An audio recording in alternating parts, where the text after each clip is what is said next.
Marketing company બહુ બધી બદલી પણ સેટિસ્ફેક્શન નથી. માર્કેટિંગ કંપની બહુ બધી બદલી પણ સેટિસ્ફેક્શન નથી. સાહેબ આમાં લોસ તમારો જશે, માર્કેટિંગ કંપનીનો નહીં. ના સમજાણું? આવું સમજાવું. એક સમયે મંજી દાદા બજારમાં ચાલતા હતા ને પેટમાં દુખતું હતું. મીઠાઈવાળાની દુકાને પહોંચ્યા. મીઠાઈવાળા કે ભાઈ તું મીઠાઈ ખાઈ લે એટલે સારું થઈ જશે. ભજીયાવાળાની દુકાને પહોંચ્યા કે ભજીયા ખાઈ લો તો સારું થઈ જશે. સોડાવાળાની દુકાને પહોંચ્યા કે ભાઈ તમે કોલ્ડ ડ્રિંક સોડા પી લો એટલે સારું થઈ જશે. એ જ મંદી દાદા આગળ પહોંચ્યા દવાખાના પર. ડૉક્ટરે કીધું કે સાહેબ તમને ગેસ્ટ્રો થઈ ગયો છે, હાલો દવા લઈ લો તો સારું થઈ જશે.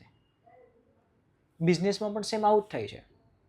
તમે કોઈ પાસે વ્યક્તિ પાસે સર્વિસ લેવા જાઓ છો તો તે જગ્યા પર આજે હર કોઈ લોકો પોતાની પ્રોડક્ટ વેચવા બેઠા છે, તમારા પ્રોબ્લેમના સોલ્યુશન માટે નહીં. તો ખાસ ધ્યાન રાખવું, આ ડિજિટલ વર્લ્ડની અંદર તમારા પ્રોબ્લેમનું સોલ્યુશન તમારે રાઈટ પર્સન કોણ છે એ તમારે ખુદ ચૂઝ કરવો પડશે. જો તમે બધાની વાતોમાં આવશો તો સાહેબ મની લોસ્ટ તમારો થશે, એજન્સીનો નહીં. ચોઈસ તમારી રહી.